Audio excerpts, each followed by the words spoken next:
Engineer علی مرزا کا topic جب سے میں جہلم گیا نا تو میں نے ختم کر دیا تھا کہ میں نے کہا یہ ایسی تابوت میں آخری کیل ٹھوک کے آ گیا ہوں کہ اب اس میں غیرت ہوگی تو یہ دوبارہ نہیں اٹھے گا. لیکن جب غیرت ہی ختم ہو جائے وہ دوبارہ اگلے دن سے پھر کلپ بنانا شروع کر دی. بکواس کر رہا تھا نا کئی سالوں سے کہ سامنے آ جاؤ, جہلم آ جاؤ, بیٹھو میرے ساتھ, یہ کبھی بھی نہیں آ سکتے. میں گیا, آپ کو پتا میں نے 48 آورس کا ٹائم دیا تھا, 48 گھنٹے کا اس کے شہر میں جا کے. سیکیورٹی رسک میرے لیے تھا, اس کے لیے نہیں تھا. ہمیں بھی بہت ساری تھریڈ ہیں جو ہم گارڈ لے کے گھومتے ہیں نا, یہ فالتو کا خرچہ نہیں کیا ہوا ہم نے. تھریڈ ہیں, بہت سارے خطرات ہیں. مجھے لوگ منع کر رہے تھے مت جاؤ, کوئی مار دے گا, کوئی جان سے نہ مار دے, کوئی بھی کسی اور کے کھاتے میں ڈال دے, کوئی جان سے مار کے, کوئی بھی دہشت گرد ہو سکتا ہے نا. ہم نے اتنی جان پہ کھیل کے گئے. ہم جہلم چوک پہ کھڑے ہو کر ہم نے کلپ ریکارڈ کروایا, اور کلپ ریکارڈ کروا کے ہم نے یہ کہا آپ کے پاس 48 گھنٹے کا ٹائم بیٹھنے کے لیے نہیں دے رہے, پازیٹو رسپانس کے لیے دے رہے ہیں کہ میں آ گیا ہوں, بیٹھنے کے لیے تیار ہوں, ٹائم بھی آپ کی مرضی کا, جگہ بھی آپ کی مرضی کی ہوگی. آپ پازیٹو رسپانس تو کریں نا. آپ یہ 48 گھنٹے میں صرف یہ بتا دیں کہ میں تیار ہوں, آئے میٹنگ کرتے ہیں, بیٹھتے ہیں, اور ہم ٹائم اور لوکیشن اور جو بھی بات چیت کی شرائط ہوگی وہ طے کرتے ہیں. آپ تو ایسا بھاگے ہو, اور اب بکواس کیا کر رہے ہیں کہ میں حضرت علی کی فوج میں ہوتا تو حضرت معاویہ اور مغیرہ ابن شعبہ کے خلاف تلوار اٹھاتا. معاذ اللہ, تو بھگوڑا ہوتا وہاں بھی. ہم بغیر تلوار کے, بغیر گھوڑوں کے, بغیر گنڈوں کے آئے تھے, اور وہاں تیرے شہر میں آئے ہیں, تیرے شہر میں آ کے تجھے چیلنج کیا ہے. ایسا بھاگا ہے آج تک مارکیٹ سے شارٹ ہے, برف خانے میں بیٹھا ہوا ہے, پتہ نہیں کہاں بیٹھا, نکلتا ہی نہیں کمرے سے. تو حضرت علی کی فوج میں ہو کے حضرت معاویہ کے خلاف لڑتا, تو وہاں بھی بھاگ جاتا. بھگوڑا ہے تو. شرم نہیں آتی بکواس کرتے ہوئے؟ اتنے بڑے بڑے صحابہ کے خلاف تو بکواس کر رہا ہے. حضرت عمر بن عبد العزیز سے کسی نے پوچھا تھا کہ آپ کیوں حضرت علی کے خلاف جنہوں نے خروج کیا ان کے بارے میں کیوں کچھ نہیں بولتے؟ انہوں نے کہا کہ اللہ تعالیٰ نے ہماری تلواروں کو ان کے خون سے بچا کے رکھا, یہ اللہ کا ہم پر احسان ہے. ہم اپنی زبانوں کو اب نجس نہیں کر سکتے. اللہ نے انہیں آزمائش میں ڈالا, تو ہم کیوں اس آزمائش میں پڑے؟ اس دور میں بھی بہت سارے صحابہ ایسے تھے جو نہ حضرت علی کی طرف تھے اور نہ حضرت معاویہ کی طرف. سعد بن وقاص رضی اللہ تعالیٰ عنہ عشرہ مبشرہ میں سے ہیں. انہوں نے کہا میں نہیں لڑوں گا کسی کی, مسلمان ہیں دونوں طرف, اور اگر لڑ بھی رہے ہیں دونوں, دیکھو آپ کے باپ اور آپ کی ماں میں لڑائی ہو رہی ہے, آپ کیا باپ کا ساتھ بن کے ماں کو کوٹو گے؟ بولو نا. آپ یہ کہتے ہوئے اچھے لگو کہ میرا باپ ماں کو مار رہا ہے تو چونکہ میرا باپ صحیح ہے تو میں بھی ماں کو ماروں گا. آپ بولو گے یار وہ میرا باپ ہے, میں اپنے آپ کو اپنے باپ پہ قیاس, میں اپنے جیسے سے لڑوں گا. حضرت معاویہ رضی اللہ تعالیٰ عنہ کے خلاف حضرت علی نے تلوار اٹھائی, بغاوت کو کچلنے کے لیے, ان کو بیعت پر مجبور کرنے کے لیے. ان کا رائٹ تھا.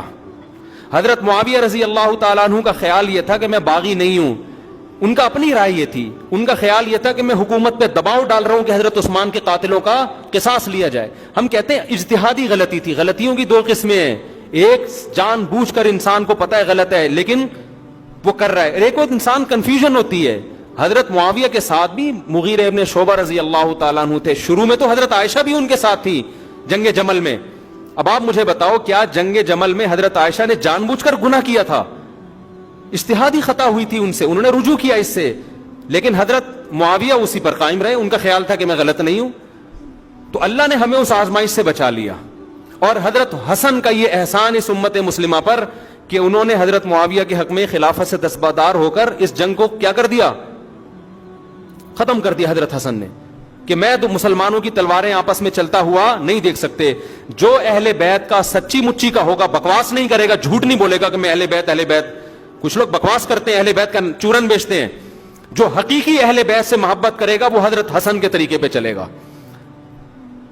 وہ کہے گا میری تلوار معاویہ کے خلاف نہیں چل سکتی, میرے والد لڑے تھے, ان کے پاس دلیل تھی, میں اپنی دلیل پہ چلتا ہوں. وہ یہ کہ میں مسلمانوں کو آپس میں لڑتا ہوا نہیں دیکھ سکتا. جو حضرت حسن کے طریقے پہ چلے گا وہ کبھی بھی حضرت معاویہ کے خلاف تلوار اٹھانے. اور تو ٹچا آج کا انجینئر تو بکواس کر رہا ہے کہ میں مغیرہ ابن شعبہ کے خلاف لڑتا. شرم نہیں آتی؟ جہلم میں 48 گھنٹے میں تیرے شہر میں آ کے بولتا رہا ہوں کہ 48 گھنٹے تیرے پاس ٹائم ہے کہ تو پازیٹو رسپانس کر دے کہ میں آ گیا ہوں, میں مفتی صاحب کے ساتھ بیٹھنے کے لیے تیار ہوں. میں نے نمبر دیا تھا, اس نمبر پہ رابطہ کرتا, تو اناؤنس کرتا. یہ کہہ رہے ہمارے ایڈمن آپ کے ایڈمن سے اور آپ کے ایڈمن ہمارے ایڈمن سے, تو ایڈمن کو کیوں بیچ میں لے کر آ رہا ہے؟ یہ تو ساری باتیں ہماری یوٹیوب پہ ہو رہی ہے نا. میں بھی حج پہ گیا, ایک صاحب مجھے ملے کہ مفتی صاحب آپ جہلم اس طریقے سے کیوں گئے؟ آپ کو چاہیے تھا اس کے ایڈمن سے بات کر کے تمیز سے اس کے گھر جا کے نوک کرتے. میں نے کہا مجھے ایک بات بتاؤ, یوٹیوب پہ جو جنگ چل رہی ہے یہ ایڈمن کی چل رہی ہے یا یوٹیوب کے ذریعے میری اور اس کی چل رہی ہے؟ تو ہر چیز اوپن ہوگی کہ نہیں ہوگی دنیا کو؟ میں اگر اس کے گھر ایسے ہی چلا جاتا, کچھ بھی کر سکتا تھا. وہ جو اتنے بہانے ابھی تراش رہا ہے, بکواس کر رہا ہے, اس وقت اس کے پاس بہانے تلاش کرنے کا موقع اور زیادہ مل جاتا. تو 20 قسم کے بہانے تلاش کرتا. وہ تو کہتا ہے ایسے کیوں اٹھ کے آ گئے, کوئی دہشت گرد استعمال ہو سکتا تھا, کوئی کچھ بھی ہو سکتا تھا. تو یہ تو تبھی تو ذلیل ہوا ہے پوری دنیا کے سامنے. چھپ کے میں جاتا تو کیا پتا چلتا کہ ہو کیا رہا ہے یہاں پہ. میں گیا, میں نے بالکل صحیح, کیونکہ میں حق پر تھا, اس لیے میں جو چاہ رہا تھا اوپن ہو. بھائی میں آ گیا ہوں, 48 آورز آپ کے پاس ہیں, 48 گھنٹے آپ کے پاس. اچھا, ہم نے یہ بھی مشورہ کیا تھا کہ اگر ہم نے اس کو کہا نا 48 گھنٹے کے اندر بیٹھنا ہے آپ نے, یہ کہہ سکتا تھا میرے ماموں کا انتقال ہو گیا, میری نانی کا انتقال ہو گیا, میں جنازے میں جا رہا ہوں, میں 48 گھنٹے میں بیٹھ نہیں سکتا, کچھ بھی کہہ سکتا تھا نا. ہم نے کتنا اس کو ٹائم دیا ہے یار, 48 آور سوچنے کے لیے ہے آپ کے پاس. سوچو, تمام پازیٹو نیگیٹو پہلوؤں کو سوچو, اس کے بعد آپ ٹائم دو کہ بیٹھنا ہے, ہم تیار ہیں. بس اتنا, تاکہ لوگوں کو پتا چل جائے واقعی یہ سچی مچی میں بیٹھنے کے لیے تیار ہے. لیکن آپ ایسا بھاگے ہو نا, تاریخی ذلت تمہاری. اس کے بعد پھر فوراً وہ کلپ آ گیا, المہند میں یہ لکھا ہوا ہے حضرت معاویہ نے یہ کیا. تجھے شرم نہیں آتی بکواس کرتے ہوئے؟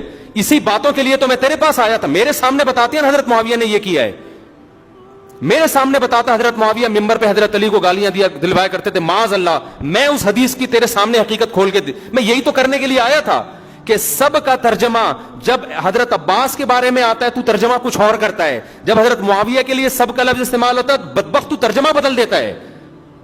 یہ گالیاں کا لفظ اردو کا لفظ ہے, عربی کا لفظ ہے؟ بولو نا, اردو ہے نا. تو یہ تو کہاں سے ترجمہ کر رہا ہے گالیوں کا کہ حضرت معاویہ کے دور میں حضرت علی کو گالیاں دلوائی جاتی تھی؟ یہ ترجمہ کہاں سے کر رہے ہیں؟ تو عربی کے الفاظ ہیں. یہ ساری پول پٹیاں میں کھولنے کے لیے گیا تھا اس بدبخت کی, بے شرم انسان کی. مجھے غصہ اس لیے آ رہا ہے, اتنی بدتمیزی کہ مغیرہ ابن شعبہ حضرت معاویہ کے خلاف, کوئی ایسا شخص جو اپنے آپ کو اہل سنت والجماعت کہتا ہو, اتنی بدتمیزی نہیں کر سکتا. وہ اس نے بڑی جرت کی ہے کہ میں حضرت علی کے دور میں ہوتا تو حضرت معاویہ اور مغیرہ ابن شعبہ کے خلاف تلوار اٹھاتا. خدا کی قسم یہ بہت بڑی گستاخی ہے. یہ ایسے ہی ہے جیسے کوئی کہے کہ میں اپنے باپ کے ساتھ ہوتا تو میں اپنی ماں پر ہاتھ اٹھاتا. ماں کو کتنا غصہ آئے گا, اس کی باقی بچوں کو کتنا غصہ آئے گا. حضرت معاویہ اس امت کے ننیالی ہیں یا نہیں ہے؟ بولو نا. کوئی اپنے سگے ماموں کے خلاف تلوار اٹھا سکتا ہے, ہاتھ اٹھا سکتا ہے؟ بولو. حضرت معاویہ کی بہن ہمارے نبی کے نکاح میں ہے یا نہیں ہے؟ اور نبی کی زوجہ کو قرآن نے ہماری ماں کہا ہے کہ نہیں کہا؟ اپنی ماں کے بھائی پہ ہاتھ اٹھانے کا, تلوار اٹھانے کا کوئی غیرت مند بھگوڑا, کوئی غیرت مند سوچ سکتا ہے؟ بتاؤ کیا ہو گیا آپ لوگوں کو؟ پورا ملک خاموش ہے. ایک طبقہ ہے مخصوص جو آواز اٹھا رہا ہے, جو بیچارہ ہمیشہ آواز اٹھاتا ہے. باقی سارے, میرا خیال تھا مجھے تو اس پہ آواز اٹھانے کی ضرورت ہی نہیں ہے, اس پہ تو پورا ملک سراپا احتجاج بن جائے گا. ہم نے خاموشی اختیار کی اسی وجہ سے کہ مجھے ضرورت نہیں ہے, اس لیے کہ پورا ملک, لیکن نہیں ہو رہا جتنا احتجاج ہونا چاہیے.